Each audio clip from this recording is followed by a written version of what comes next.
Heko sa kai o kune i he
Ke loloto. O tō maf koe mau tamaita ngata e a Fiona, mau haka he langu o tau, pia mau pata i lātu. I he tauhi ofa aho a Fio, ko whai mai mau mo ui, mau au siai, ai hoa whakakoloa koe ni mau whawhetai atu. Ko hui koe Ngaahi ngau e lahi ko lava, ko mau situ a mea ai e lot seini na mau fuesia. E mau lotu o hufekina e fonua. Ai fonua na e ohake e tupou ki e a Fiona, ke whai ono tau i pe mona malu. Ke toi whakafoki mai ki he loto e tonga, ke kei mu a pe otua pe toki muiaki a e tonga. Koe mau lotu ia pe moi huhe ko eni. Ke kei whakatoka pe a Fiona ke mu a pe a Fiona ka mau mui. Ke kei whakatoka halanga na e whatu pe me i tuai. Ke fokotu'u'unga ia te ki mautolu ai ofa whakaotua. Ke mahino koe fua ia e mautu, moaka, mo tupu, mi he whawhanga, whalau maaria u whai, e he tanu pouna e whai he ulak whātalu me kamata ngā. Mo e fonua ko tonga i a koeni. Whake tau ataina, o mi ho mau ko nistu tone, tu whao mau kere tau ataina ke mau loto, mau api, mo e mau kere pa mo e mau koloa. Tuku keke tu la hoko e pe mau pouaki. Ai tauhi mai e he otua atonga pe me Langi. Anga ia ho mau loto tuku ia ho mau hufekina ai whare o tu pou muha mu he ofo. Pe mo anga e fokotu'utu'u e fonua na e talu pe me hono fokotu'utu'u pe me imu. Mau hufekina e re tio. Ma de matonga ka maasi re tio e wha valohiva poine nima. Ai whelaulau o kuna uwhai. Si family, te au pā, si poupou o whai ke ngā oe ko eni. O ku mau fia koe kau sponsor. Tā pui kina ngā ho tamai o eiki, ka rea pe rea aga, rea kuifo, rea kuvovo. Wha māma ono tamai whapauri koe hui koe ngā oe ko whai. Mau kore kata ngai men hua whaalo sisu klais kā ko mau whamo ui. E weni. Tuku peke tau tu koloria ki he otua, ke otua mafi o Langi, pia mo mamani. O ne tauhi mai e tau mo ui, pe a kupure ki he universi. Ko fakatapu hen ke hautoka e fonua, tama kotu king tu po ono.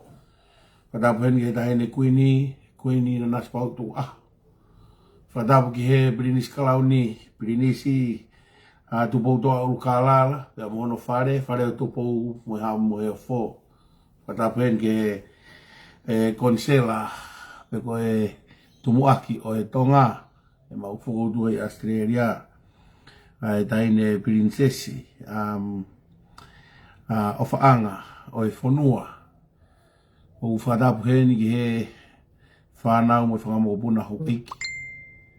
Fakatapu ki a Hamala o tu tonga, e mo Ngaahi tu'unga whare o matapure.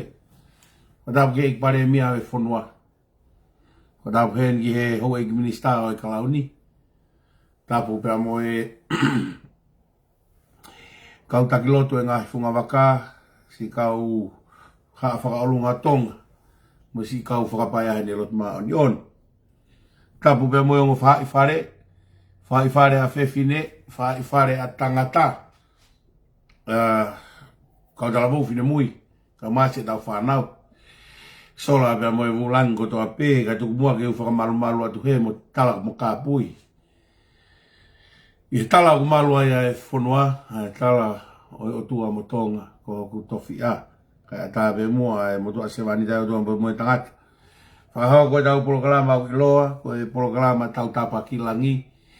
Ka koe whatu ngia to tonu o e tonga ke whai. Koe uhi koe mea e na whai he ulak whaa koe ni Tautapa ki Langi. O tuku hake ai fonua o hirifaki. I orita whilau ai o tua ke whai hono tau pia mona malu. ahoni, ku lau koloa. Ku whamalo he lawa Ngaahi whatongia. Ata te whito ki ken pela ke Tomu'a Australia. Te pehe ki Frisco. Polo kalama lotu whalau maari, lotu seini, lotu hufekina ai tonga. Lotu koe wike, ku osi koe wike mahu inga au pito.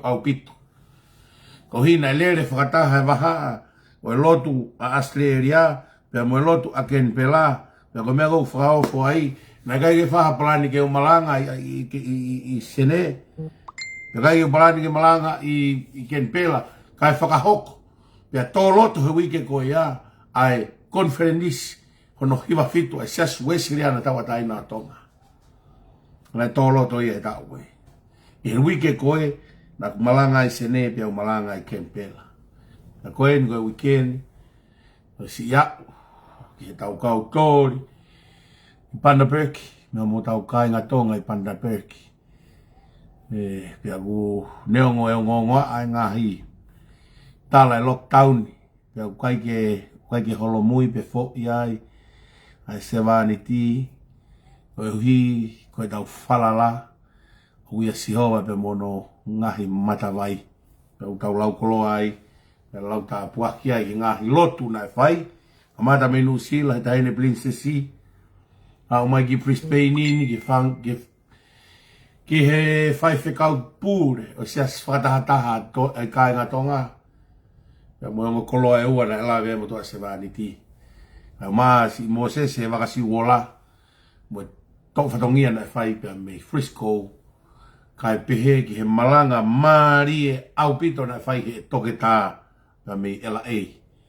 Ngaahi malanga koe ni, Ngaahi lotu koe ni, o dawa ke tau sio ai mafuri pe, ai mea kotoa pe, o fekau'aki mea kotoa pe, o whanatau, ki whinangalo pe o tua, moki nau tolu o ku ofa ki a teia. Tonga, e unu ake mea kotoa pe. Ani ka lau ko himi ko e tiao e tonga ki wanoa. E tuku pe o tua e whirike nau mo vete pe. Ko tau ngā whawhatongea tato ko e manu e ka ho rea pe he mōni, rea pe he tōtonu. Ko whakaanga e ko mea pe hoko e ala whanonga. E kai whakasisi. Kai tuku ai ho tau ngā whawhatongia. Ko e rea pe he mōni. Ko e kovi te tau whiao pe. Kauia he mea na e lea ki he Palestina Brisbane i Kenpela. Ka atoanga Kenpela na lea Palestina o Brisbane, o pēa Palestina Brisbane. Tau tokanga. He koe ne osipe aho hoko mai po uri. Osipe a sisu hoko mai setane. Te tau fia he ahoni. Te tau pata hala'i ko whai e o tua. Apong pongi pego te kamata ke tau whanongo ke Ngaahi te volo mo e whili hono oho fia ngā ore rei ko whai. Tau tokanga, he koe whiao he kai os. Pea koe tau whiao muha toto mo e kakano ka koe tau whiao mo Ngaahi mawhai mo Ngaahi malo. Tānoa kia paula ke kai efe so. Ahoni whemau peke tau talanoa peke wangi mea. Te tau toku whakaos ki he whakaeke a Setita pea mo Piveni. Aku hange koe lau, koe tau whoki, te tau whaos ke whaeke koe Setita mo Piveni. O ku alu pe, koe mea kotoa pe, ku alu nau tolu ki ai e whaeku pe ke repeat. Pakono tae koe repeati, koe tae ke pe repeat. Koe tau i o ka mea, koe mai peto i ka mea, o tae ake o ka mea, pe koe mai hastila o tae ake o ka mea. Ha mea una malohi tatau, pe koe mea pek toi malohi ange o taia. Koe mea kou whawhiwhia e tau kau a tatolu mo i wholofola, e tau ngau ake wholofola ke whamama, he ui kai toi ha mea e malohi ange wholofola e o tua. Koe toi ha mea e malohi ange wholofola e o tua. Koe mea i au tau whia maa wai ke taipe. Te nau o mai pe mo mea tatau, o atu pe mea tatau ka toi malohi ange koe wholofola e o tua taia. Ki mua pa tau hoko ki ai, ko loto penke u kore whamore mōre, ko sefu ke polo kalama ni afi. Ai, komsoni piesa si e kaungai whakapure komsoni ko e kaungai whakapure anga piesi na usio hifu ke na upolo kalama pia na talanoa ki hono reiti ki tautolu he piesa si ko e pat whakapolitikare pa na kurea malo he apito auia kiai pia mo e pure anga e whamoni ukai ka tau pat whakapolitikare ko kore pe ki he ke kau popo ko e tu ko osi solo vai mo a me aya ko ia pia ulaki ko ono wa ko ki fino motua ko e CEO e PSC ko ngoi lah pe ko fakaloto fare ia pe aku pia ko ki fino motua ko ni aria maka ko o ulahi ne kui e kukui matau te hina kui na ko ofalahi au pito kiai na ko famole mole pe ka moto si ta parasia si tu fine ko ni ka o whaingo fua ngai pe kiai ko rea ko uhi ko au pe tau ngā ue pia ua pe o ilo pia e nau uhi ngā ko hi ko nau tui ko e tū o ko e nau reiti fo ko e pāti whakapolitikare tahaia i tonga mo mamani he tai nimi ko e tū ko e nau hanga e nau reiti ko hui ko mei influence la hitaha mamani pia kulava ke nau sio na to he tau ngahi kātoanga e tū o tāla ai ai kau ai kakai e nau ohake. Na ko fia pe uia ai, ko hui ko nau recognize, ko nau iloi ai tu'u ai kakai. Ye tu. Right?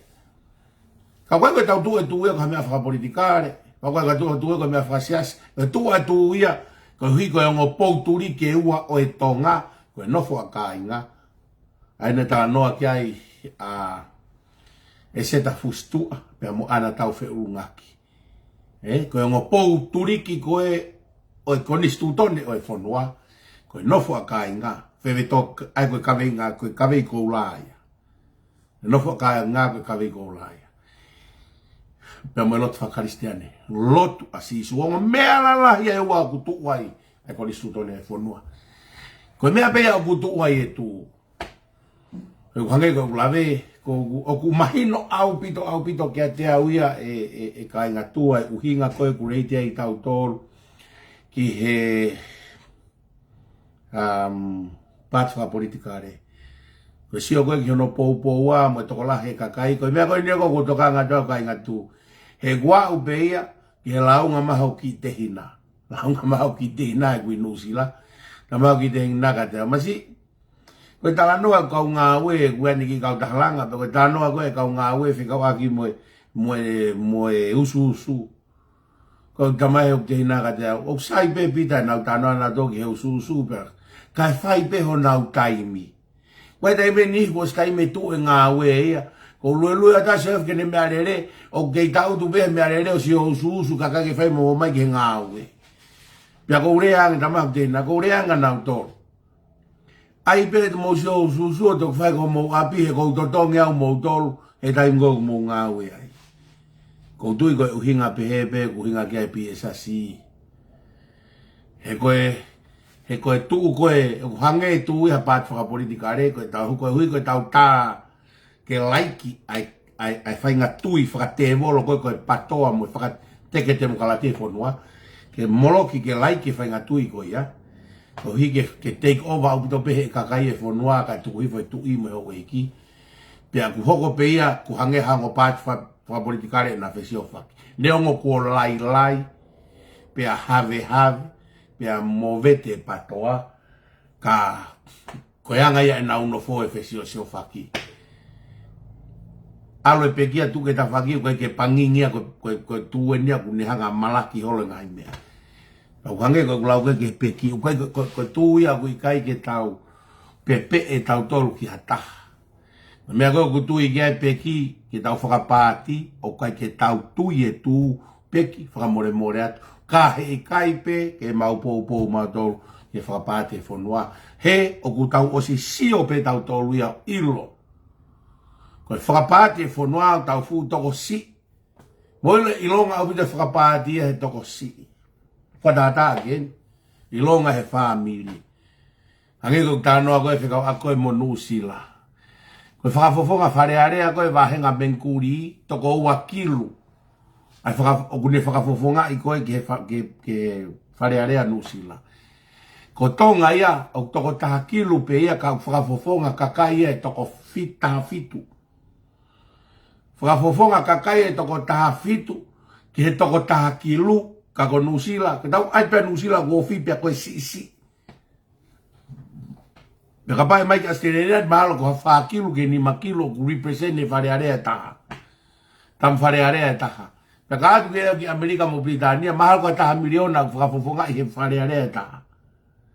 Wahe pe fo i toko taha. Ka ne whakafofonga i ke wharearea ko Amerika, ai toko taha miliona.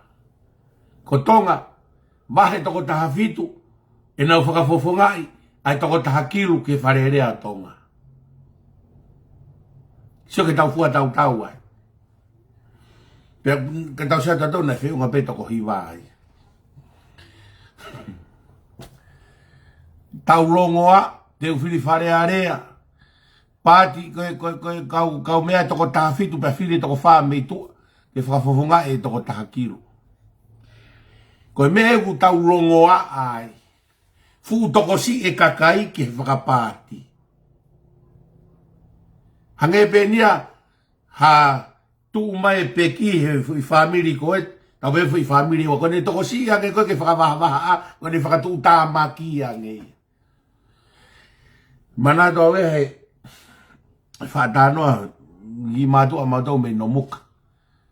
Walpe ku whaafuhu e motu, ano muka, motu whea lahe ano muka. Koe fuhu whakafamili pe. Tau pe family koe mo family koe. Nau mawai ua pe o fuhu ai. Whaingo fua. Pea whaingo fua e wā tamaki he toko si i. Aluana toko lahi o ku mind their own business. Koe toko taha kilu. Koe pāti whakapolitikare. O ku le whaingo fua ke mo wā tamaki. He lahi e whakawhawhai. He toko si i. Si i ange sino ke whepaki. Ko mea koe ku tau uhi ngai kai ke fie ma'u ia. Ke ririu whakapolitikare a tonga ke ai ke tau whakapati. Ko mea koe oku uhinga ke ai, ko kore whamore a tuen ke PSC. Oku mahino opito pia ke a te au ho mo uhinga. Ko uhinga, hange ko mea na uhinga ke au ki te hina. Ko whakakikihi ko he loto ngā whakapure anga ko kau tui patoa pe mo kau tamako ku nau tui ke mea ai tonga ai tu. Kau kai ka mea nena tō whakawhikik fuoloa. Nā raisi koe ai patoa kai nofo pe kau conservative. Kakai pe nau nofo pe nau tō e whaunga tonga. Ngāri lahi pe anai ko toki ohake o kalanga e fui mea. Ko hiki whai mo tuku hifu ake whae taha. Kana tau tu pe kakai e loto ngai whapure anga pipiki pe ho nau tonga pe keke lau e koe pati. Ka koe hui koe raisi kofu toko lahi pe aku rei kirewa koe pati pe koe mea ia ku nau. Ka koe kore whakamure atuen ke tu o whewhine ka ria maka. Ko ria maka aku tafoki. Ka koe oku loto opito pe a ria ia pe aku koe uho pe a o whewhine koe ni.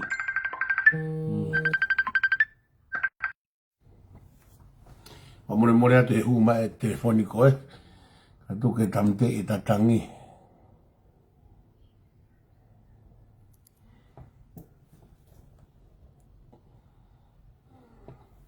Iyo. Pea ko kore whakamure atu hen ke he tu o whewhine koe ni ka ria pa peke kau pi e sasi. Ko mahino i pe e au. Ai uhinga kumo reitia e tu. Pea kumo oni pe uhinga ko ya and it's my apologies. Ko kore whamure ta kutoro. Kai tuku pe whai pe mau ngāwe. Pea whai pe ho mou tu'utu'uni. Ka uhi ke tau he merino he ngai whakapure anga. Ka tau lue pe. Ka kore whamure lahi atu ka mou tō sai. I mea noua koe ko whirea ki ai koe. Ko whetanoa en fekau'aki pea mo e konferenisi. Kau foke ai patoa ki tatu fito ke ki pēsi koe ni koe tongan political intellect ko nau dolo nau whakanga i lahi au pito ngāhi ngāu e whakalotu mo i konferenisi mo ngāhi mea koe apea kou hapeke ure atu ke patoa hanga ngeo furihil mai lai pere pe e whē nai e i misi e tonga ka pau e whai ko mou loto Fe mai. Tahanga furi hela i pere. Tahanga tuku katoa e mea koe o kui tonga kai aiho mouloto. Hange koe whatata aki. Ke ahi mai o tamako e ke mau mea. Te ke tari ke u tope a tupe mo talau se mutu toki hau mei uta he ku tau a taina mo kuloto o e wat ko mou api o ta utu ho mouloto fare. Pe e whai ha moulotu ko te pia pe mo e ku whai teri ha he tau a taina e tangata o hange koe talanoa koe nie. Ai ki ta mahene ku mau whai kawa huat ke kalapa kau patoa huat beo ta utu o tutu ene fo isikareti. Kau tolai tahu kalapa kau tame Siaosi Pohiva me kau manuni. Whai mai tangata ike taha e whaka mai ke tuku e neifi. Pia te toko ua koe ni. Kau tangata. Koe mea koe nuk tau tukuai. Ai patoa. Koe totonu penia aku ko wifia fu isikareti. Whalongolongo pe koe ho totonu kau ai pia uku totonu. Ko pau koe mea tau tukuaki. Kau tue tau fia i fi ko totonu. Tau fia i nu ko totonu. Koe totonu e tangata. Koe totonu e tangata. O gano laine whakangata ke ilo e keke he whai teri hamo e tau ataina. Whai teri hamo e tau ataina. Koe tonga o kuneongo i pe ia ke ai hono ki i taawala. He alu ke lotu. Pe ai hono ki i tupenu. Pe a kasut whakapalangi. O kuia e teu e sut whakapalangi. Ko hiena e hanga e o toa whakatup tau toko e tonga. Whakatup he o toa kau India. Pe awange beho nau teu e sari. Whakatup he o toa kau Siapani. Pe ango nau teu ko e kimono. Hae teu e whakatup he o toa kakai are pea. O ange be mo nau whai ngā vala. Ke nau ngāue a ke vala ho nau feitu. Kau o ke kau fisi. Tutu e kau fisi. Ko tupen ko tau ko tupen whakafisi. Ko tupen e kau fisi. O ke kau hamoa. O ke tupen hulu pe kau hamoa. O reta. Kai ka fonua ia ta tau mono teunga. Kana e whakatupu pe tau tolu he Ngaahi fonua ko ia e Siapani, Siaina, India. Pena e o mbehe o tua ho tau Ngaahi mo oni ime, ho tau Ngaahi fonua. O kai ko koe na ke ave koe ke fonua ku ke iai. Koe o tua na e pure. O kai pe Ngaahi mea ke pure ki ai, pau pure ki ai. Pau kai Ngaahi mea ia, o ku ikai ke u pure au ki ai. O kai ke upure au ke hoko mai i tonga. Na kai ke upure au ke hoko mai koe foha palpua. Kai ke pule le anau mo palu ke foha hoko koe foha palpua. Ngahi mea kau kai ke tau pure tau tolu ke tau halanga ko ia. Ko upure au pe te walo ako ke hae malae. Ko upure au ke alo whakatau e tangari kula kai tuku e tangari lan pulu. Ka ne whanau i pe toko taha koe tupu hake e whiwhine Siapani. Pea wea ho nau teunga whakafonua koe kimono. Ahon tui e kimono i hangai fonua ke he. Ahon tui holo he kakai tonga e sari teunga whakafonua o moe. Ko teunga whakafonua teunga whakafofa o moe ke lotu. Pea ai pe moe ki taawalaya nono o ai ke ilo koe tonga. Ke ku taha e tau teu. O ku ilo i tau tolu ko tau teu. So ke mea maari. Tope mai pe pato ai mo ta se mutu ke ta se i Europe. Na ai pe Europe ke no fo pe Europe. Mo lo pranga to ko ano teu pe kai. Ka ke huat ha korisi mo hateu nga koriske o ala to ako ake korisko ya. Ko taat ka mo to e si e nifi. Ai hono turi kita ka kai e feitu ko ya o tamde e de langa fai loto o na feitu. Oa ke pureanga o tua ko ano teu. Fuka kai te unga hina koe ka kai na e fō ko nau te unga koe te unga hina.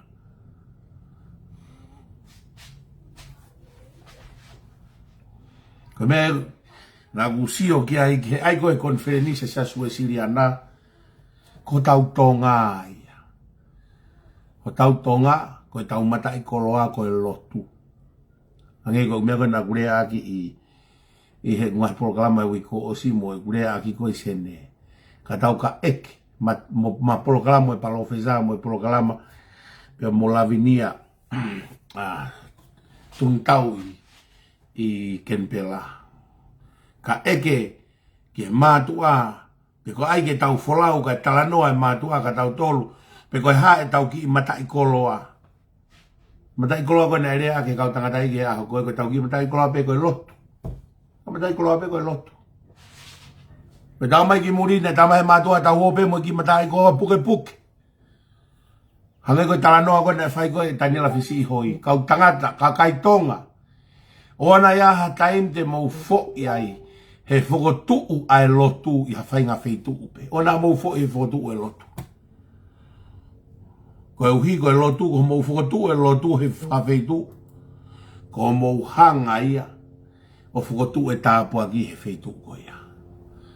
Koe lotu, koe mea ma oni onia a sisu. Uhi ngai na talange e sisu, e talanoa paula ke kakai korinto. Koe ulu e tangata koe whewhine. Koe ulu e whewhine, koe siasi, koe ulu e siasi, koe kalaisi.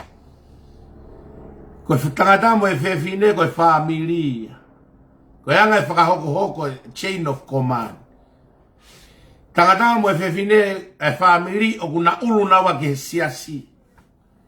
He koe siasi, koe group of families. Koe group, o kutana ki ke ngai family. Koe siasi. Ka kuia i hono laine.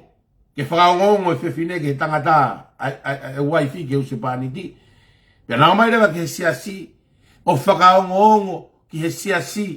He koe ulu e siasi ko kalaisi. Pia ka ulu kalaisi koe fonua ki he siasi. Pia utonu ke tawhenga mea kotoa pe koe tawhenga mea kalaisi. Kau tala mai ko kalaisi.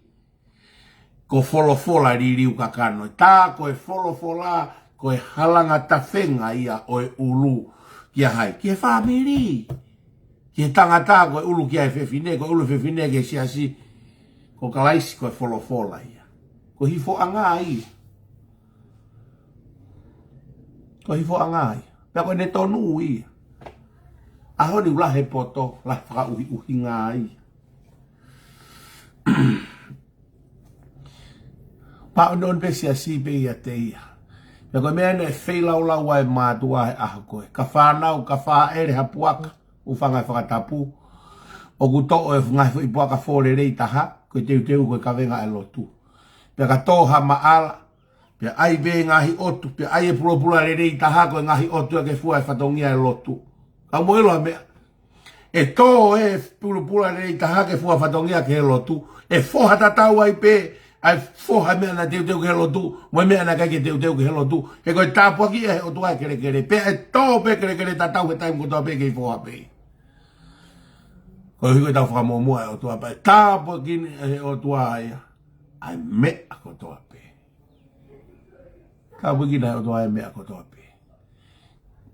Tānoa maaria na mai mei eua. Mo manatu e ngahi container na e whaauki mei Amerika. Fakalelei'i mi Alaska, e container kau Alaska. Tā mai nei pare koe kau Alaska. Tau ai ngai fu mono. Tau ai ngai fu mono. Me hake peta hine princess pure. Whaka ofa ia he te pire a Alaska. Nau. Tori mo whiri ai he ngahi rerei e. Whetuku mai koe tau whetuku e mi Amerika. Koe mamahi i lotu ia mo e ofa lotu ia na e whai he kakai mi Alaska. O mai o whakataha mai mo e koloa Frisco mo LA. Koe nau teu e rerei taha. Mo ilo te pire koe ngahi tari konferenisi. O koe koe te pire ilo ia. Koe mea koe te pire tau mafa.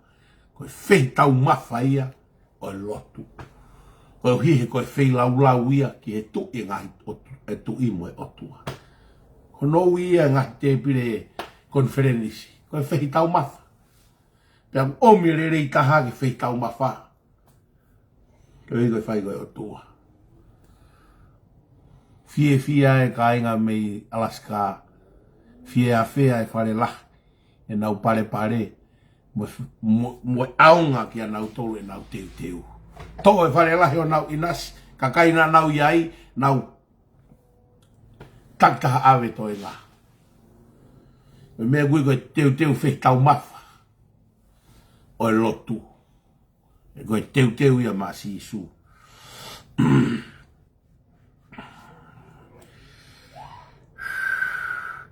Naku anenai, tanoa ane nai koe ke kau ngai whapure angana koe whamoimoe anenai.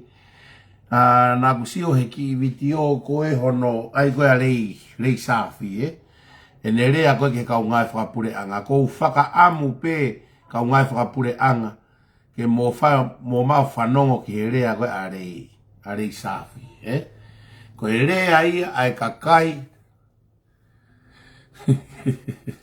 koe mooni a honi ko hanga he politikare hanga moe lau siasi apate mo whakatonga e mea koe ni tō wholofola ene afio i he whakawa koe ni konferenisi na tō wholofola e tamatui whakawhia ke sio ke ngau e whakataha e ngā siasi mo iro e kakai koe ni koe o kuna uoma whakanga e konferenisi koe whakawaha a siasi mo tui whakapolitikare ngā siasi kou wahe hongo fulu nau tolo ni ko ma whakanga ai whi lau koe ni pia moe tantare konferenisi a mea kou maaria ki ka pau te mo woki e ua ai kakai koe ni o kunau siasi wahe hongo fulu o kunau whakanga ia e ua pau te mo woki e ua o sio he taritari whai e ua o koe ke taritari whakasiasi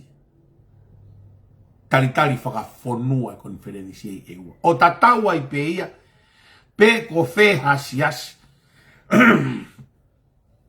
e konferenisi ke Ngaahi motu o koe ke tari whakasiasi o tari whakafonua ia taria e ua o au ke Ngaahi siasi ko unau whakanga unau wahe fulu tau whatata ke Ngaahi siasi sukai sima kau manio ni Ngaahi muini sa afitu Ngaahi siasi whapente kosi ilo ka pate mo woki e ua ka tama koe ni whakanga me siasi sukai sima kau manio ni Ngaahi muini ke konferenisi o kutaki mu ai siasi maamonga koe e ua he Ngaahi pola e konferenisi e ua siriana taki mu o kutari whakafonua ai Ngaahi motu ia pea o kunau kei tautu nau tolu he tonga. Hei tautu nau to he tonga. Ngaahi pola aho fitu Ngaahi pola e maamonga sias tonga. Koe kolo ko toa mo Ngaahi siasi ko toa Ngaahi kolo. Una Ngaahi pola katoa na teta mtari e kolo ko ia. Lere atu ki he konferenisi ka sias tonga hau eiki tau na mahuri whaknima e wafe taha ua i haapai. Me atatau. Tari koe ha ano. Hawe sias maamonga mo na Ngaahi pola, hawe sias wesiria na mo na Ngaahi pola, hawe tonga tawa taina, sias tonga ko toa pe.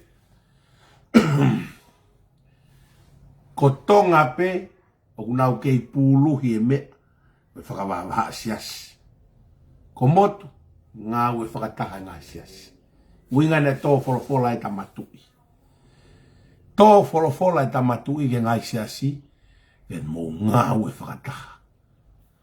Lai lahi ange koe uma kune whata he kawenga. Ospea koe ki o ngō ia na e whata ha kawenga.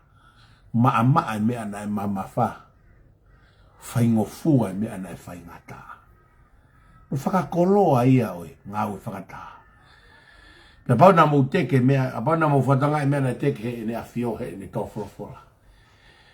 Ne teke mahu inga e whamiri. Mahu inga e whai he kau evangelio ke na wau ko nau tu whakanga whaka evangelio. O wau ke ngai whamiri. Ngai potu ngau a whewhine, mo wau ke kau whewhine ngai pōpula. Ngai whewhine tupaya mo tu hausia. Ko e uho ko e whamiri ke kamata e mea ko tope. Tō wholofola maari e lahi e tamatui. E whakawa e konsi e whenise sa sue siriana. Pia whakawhetai koe ngai whakataha e ngai siasi. Nono whakakoloa ai, tau lau koloa ai, tau lau tāpuaki ai.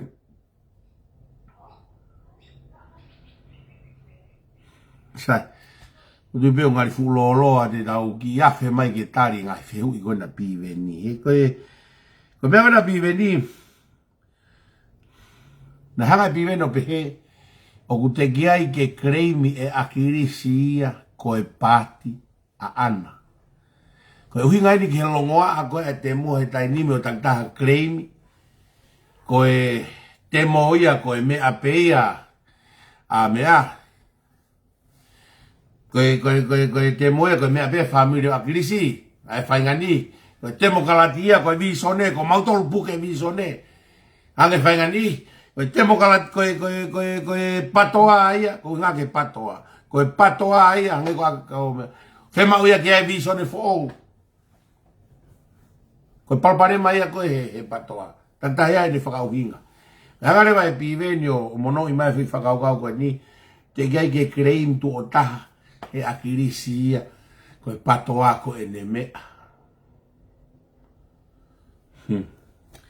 Nako umari ea o piveni ho fakau'inga pa ko whaambegi ke whanau mai ke polo kalama. E whanau mai ko polo kalama ka utalata koe ai pehe koe te kai ke claim e akirisi. O kai ke rea mai ngutu o akirisi e piveni, kai ke rea mai. Ka kuhanga e he ulunganga o akirisi o tala mai. Hanga e ulunganga o akirisi o tala mai. O kai ke rea a ene whakamatalaan. Kene hanga o puaki mai, hange ko ho o rea. Ki hange ko ho rea pehe, te e kiai tu o taha ke hanga e akirisia o kleimi, koe pāti patoa koe ne pāti. Ki mua te utate tari koe ke whakamoni a kleimi akirisi koe ne pāti, ko whaampe koe e tau ki kau birthday, Urake e birthday, ki talamonua ti kau birthday koe ni, pe tau to hifo rewa tau whare e hifo e umea koe a piveni, Urake birthday ko perenatita e kuasi tā vō kau fusi. Koe hoa ino kuti kau fusi, koe na whanau eni, ko maa koe toko tolu e na whanau, ko siau ki he timi kankalu koe a Australia, pia tamalahine o siau wainga maa tonga. A kuti kau fusi, ka kono hoa eni, ko perenatita e kuasi tā vō kau fusi. Hoko no birthday he ahoni. E tita, mau ofalahi at ka koe, whafufunga e ata mere, he ki whanau me family tū ko tō pē. Mālo, ai fua whatongia ku whaipa mei panda pēki. Ko tita mo kuti, ko taha ia ngō mātua huitua, ai ngāwe ai tū i panda pēki. Ku kauna ua he ongo huitua. Fotu e tū i panda pēki, ko fotu he ongo mātua koe ni, whataha mo se tuata suriula mono hoa, pia peheki mone mahina pia mohono hoa, pia peheki kau tonga ko toa pe, toa palu, koe kau maloni ko iyo, koe kau tangata ia, koe kau huitu ai hano fokotu ai tū, pia koe ki koloko ko panda peki, o ku tū ata pia koe ke taha patoa ai, koe taha kulupu kehei ai.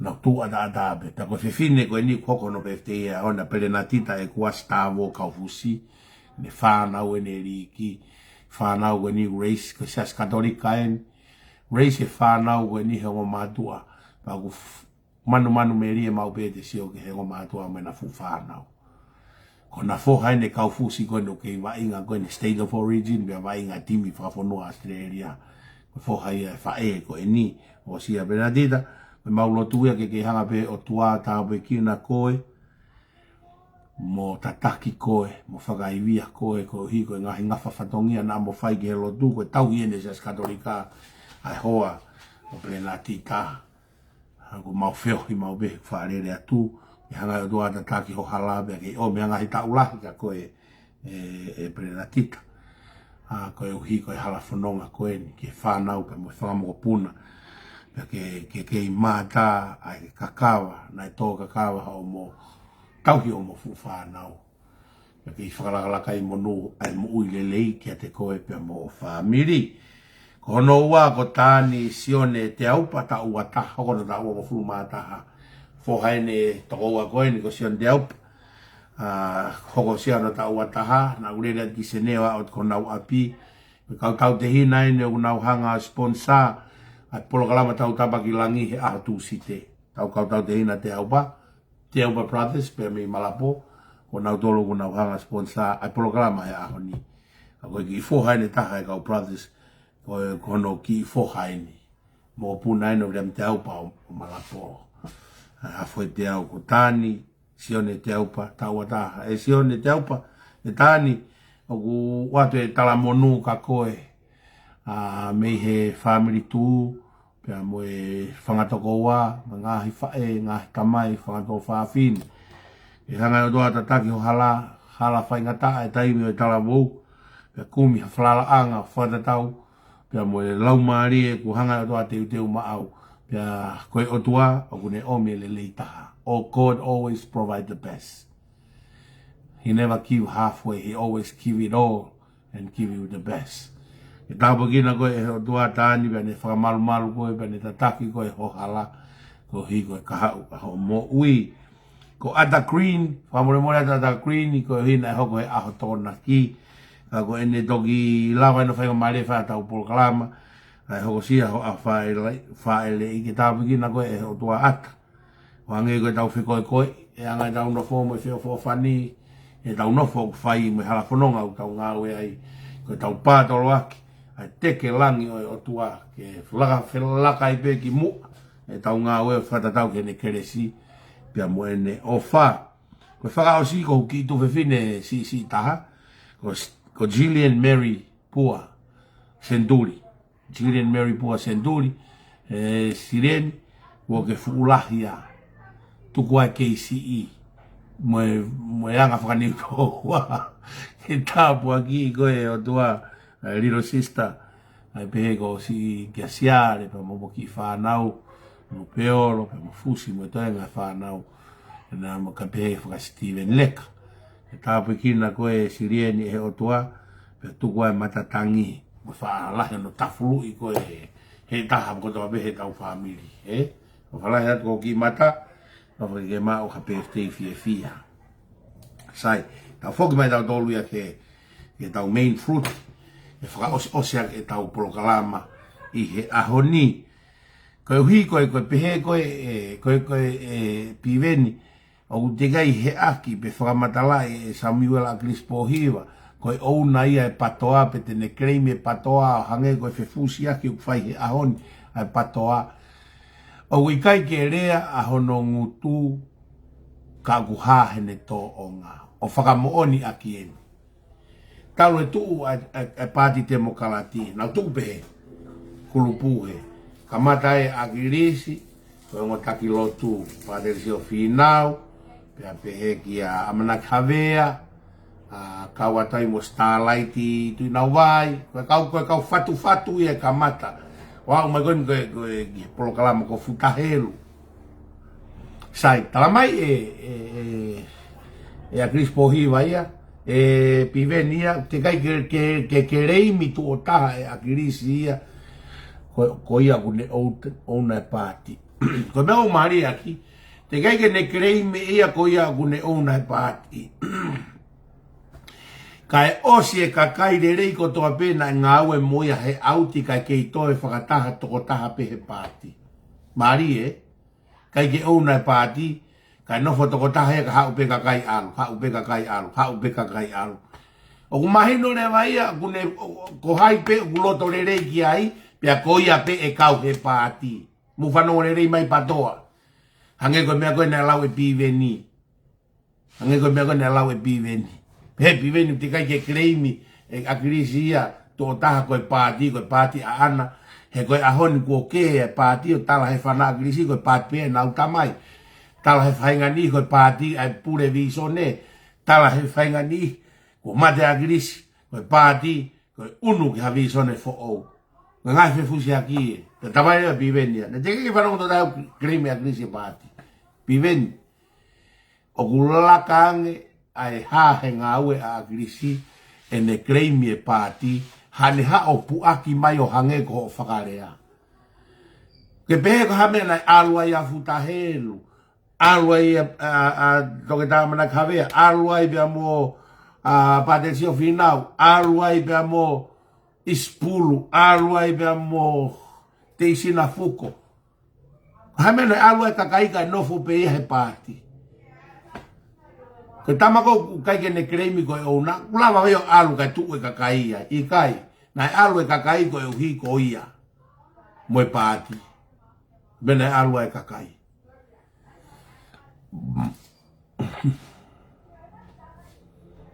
Kome alua party. O alua kakai. Alua kakai. Kai nofo wa akirisi ko ene kremi e party. Sai. Failonga ne taha e Piveni. Ko ainge mahino ke pata ake kakai holoi. E failonga ne taha. Na ne hanga teu ya mo sese mano e fetoa. Ke hoko e mo sese mano e fetoa ko ia tene fetonge he retire. Alu pe koe ke retire koe agrisi. Ada mo sese mano e fetoa ia ke wakai e narea. Talange e ia. Ke tuku pe mua koe ki koloa ia anake ave pe ka Siaosi Pohiva kono foha. Tā koe mea pe a akirisi. Pia moe mea whakawhamiri pe a akirisi. Pe moni. O te hau ko tala mai. Ne te keke kremi a akirisi. Ai mea koe pāti koe ona e pāti. Mea nio ko kumari e koe ki au. Koe hanga e Piveni o tala mai koe fonga fo'ou ko he tainimi. Fonga fo'ou ko he tainimi, ko whiri mai tau tokoua me he wahe taha fitu. Whaure vai fo'i komiti. Pea ripoti mai kakai ke he tokoua ko ia nā mai ke komiti. Pea whiri rewa he komiti e timi, hua timi, mahino rewa tariui, fe tariui aki. Piveni. Pea ena fo'i rea a Piveni. Ne pehe, pea kuiai rewa systemaisai. Kono sistemaisa ia koe fonga Piveni koe foi fonga motu'a e naia foi fonga motu'a e naia kautalate fonga motu'a koe uhinga ia na e kore ai he kovana vava'u ki he palemia ke ua to e malu ae kau ofisa kolo mo pure whakavahe i he kovana kana umalu he office palemia he behen ko foi sistemia ulo tonga rere ke tonga pe aku ke effective pe foi sistem ko ia ha we kakai he office kolo ko me aguia e fono fakakolo alo e fono fakakolo ke pure fakavahe kia alo ngaton me office palemia pe de to talat ka ko hinga effective nga foi sistem motua e foi sistem fogo ke nga kiai. Ko sistem fogo ko mo hinga ko kiai behen. Toko wa kakai o mai ke toko wa ripote toko wa ke fafonga ripote fafonga ko ke fare area. O mahina fi harere fare area he tau.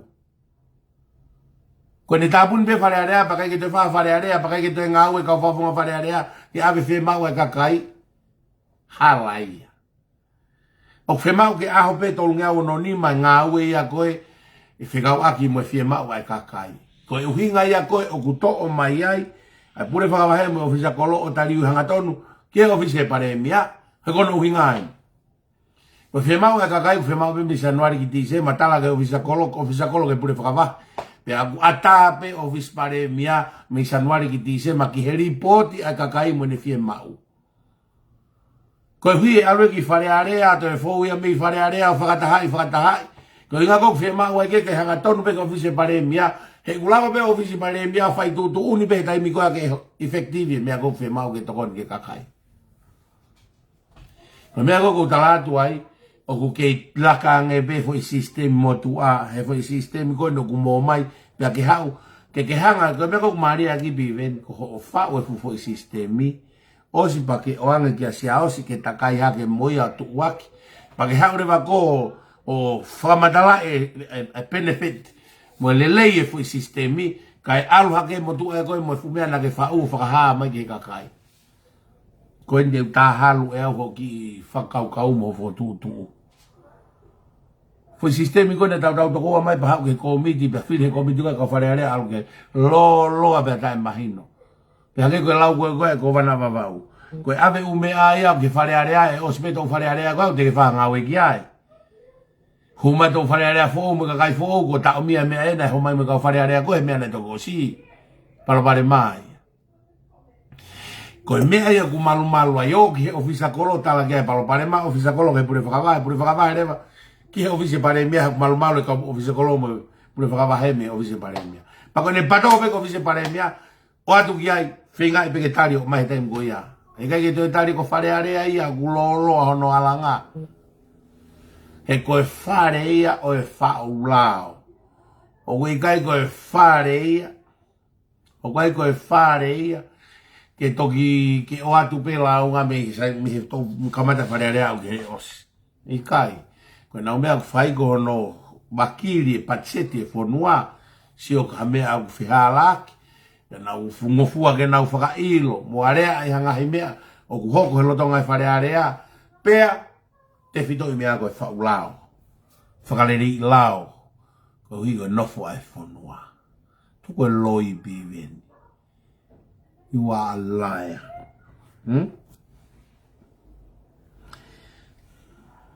Ai ko foi sistemi. O mai na tolo fokotu'utu'unga na fui tau toko ko ai system fo o lo tonga ko effective pe mo ngau pe a sistemia ofisa kolo mo pure fakamahaki ofisa palemia. To mo foi sistema isa o rio ave ke ri ke vao. E lo tonga effective foi sistemia ko ni pa kulere pe me januari ki December. Como kumbe mo tolo ha mea ke ki fakari fo o mai ki tu. Au kai pe te ha mo mea mo tolo.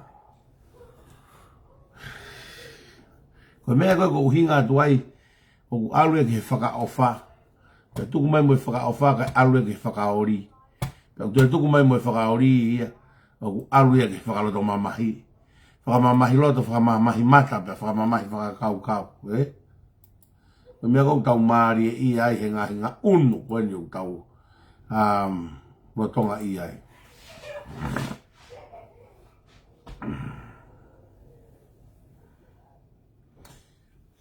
Ko mea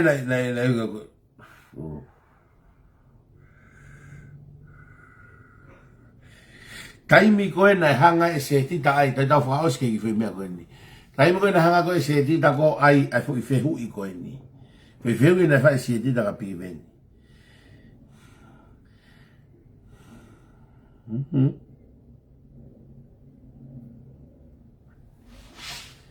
Iyo, ko whehu i nai pe Setita. Ke pehe nai, koe hui he kosi negativi au pito pea Piveni ke he koa team. Whei a Piveni koa team, kau ia ke whae ko ka Siaosi. Ospe pa ne whakapapau i mai. Ka pau te narere takitaha e mahino pehe kai peke nau tue pureanga ko vaihi e.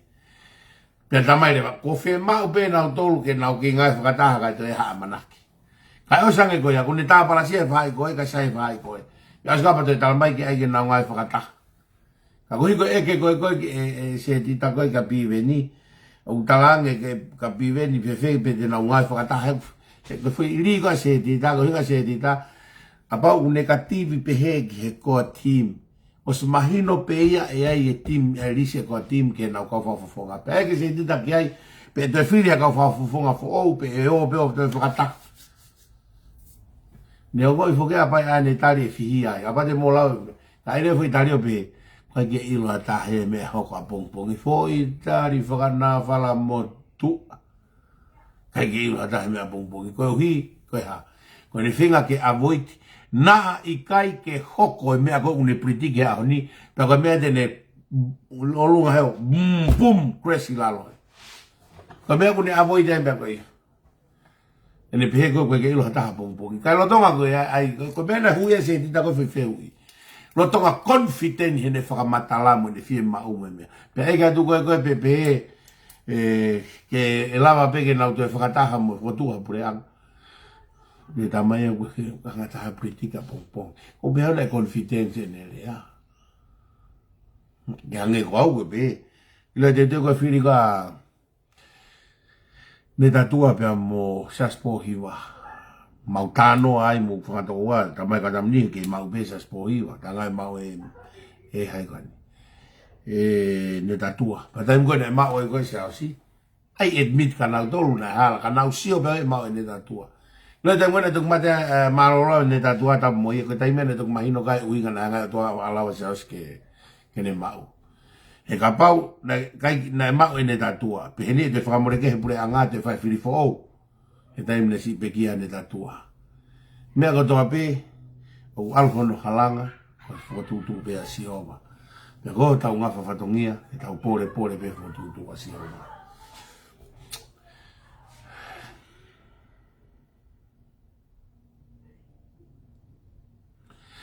O kei nofo pe a piveni mo mea he pure anga whiri he kakai.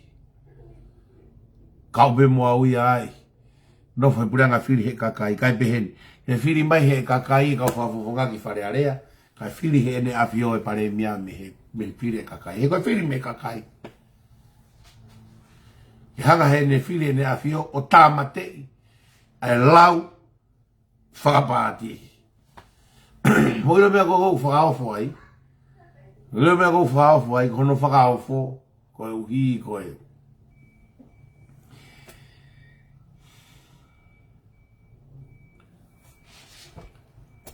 Koe mea kou whakaofo ai, koe a whiri koe, ni koe na a whiri koe. Whaka toa expose ia e Ngaahi mea e nai tonu ke o te tau ilo e tau tau. He ka pau na e mau ia na e mau e ne tatua ulaki e whakamore e, kono ua. He kai ke tau ilo ai, pe o kusai a mea Siaosi i he whahofunga wharearea pe kovi. Koe uhi koe whiri koe ni he nai mei taimi nou pe pe mai ne tatua pe au mai ke whiri koe pe mai e Siaosi. Kerere tau e wha. Kai mau pe ufanga fakatapu. Kai mau pe whiri taimi nou ke tau sio. Ye ki taim no koe ni whafofonga ai pe tau ilo. Ai fu whaka ofa, whaka atamai o Siaosi mo ne tō no whakavesta polo whakawhare area. Ai kai ke ne ilo ne mea ke whai whare area, kai ke ilo e whehui. Kai ke ilo e whehui, taimi hala, pe e ke whehui. Kai ke ulaki lau mo e koni stutone mo e lao, kai toki whai e whehui ko ia. He kuhanga rewa he ne huki whare area o exposia e ne tae wheunga. Ke hoko e whare area. Pea koutui mahalo koe mea na hangai o tua o whakaatai ke mea hena istoka awhio e tua e ngata anga e whanonga neta. E ka pau na mau e neta. E toi whai e whiri fo au koe whai whakamore ke heia. E whai whiri fo au koe ia.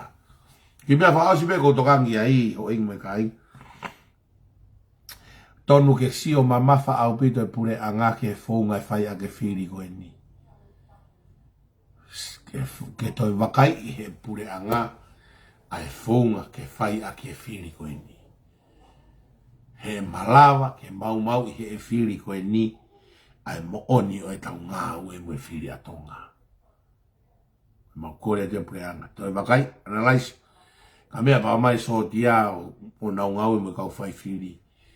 Pea whekau ke nau tu o sio ke mea mooni o uri ke puha.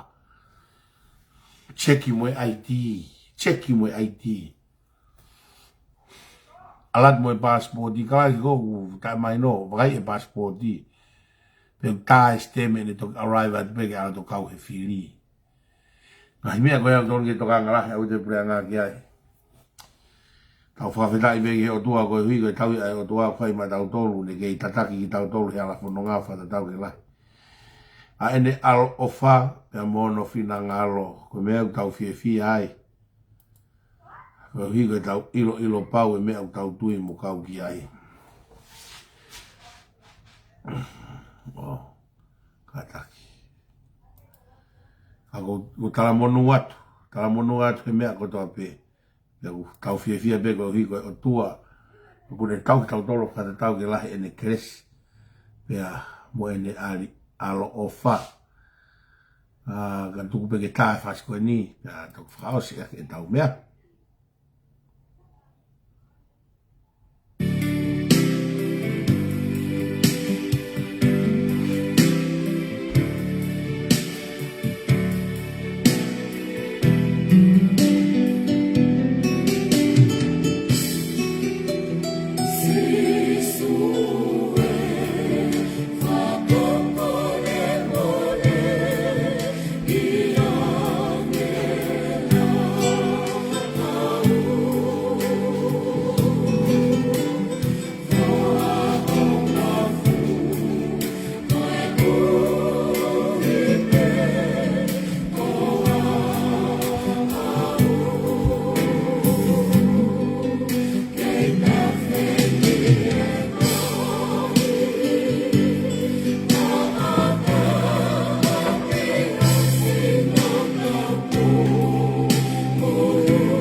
no whakaosi.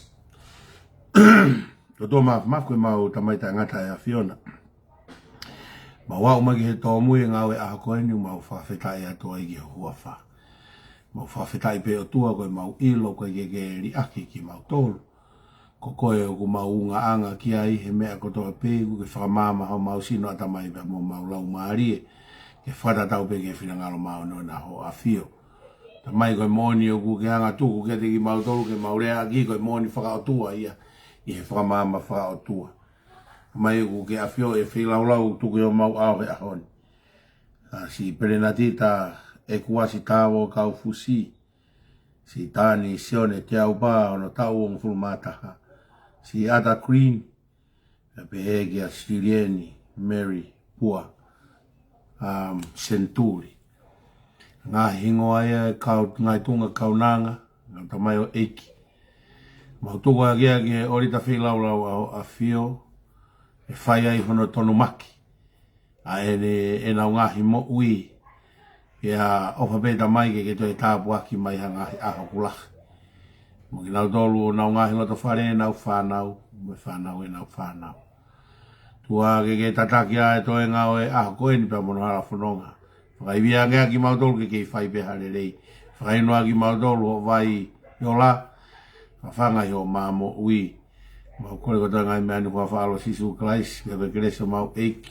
O sisu klaisi o whaalo tua koe tamai, whio he lau maare maa oni ke. No whae teki mau tolu o na hiki.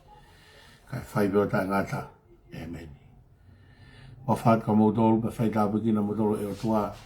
O whaata tau ki rahi an ala o wha. Amen.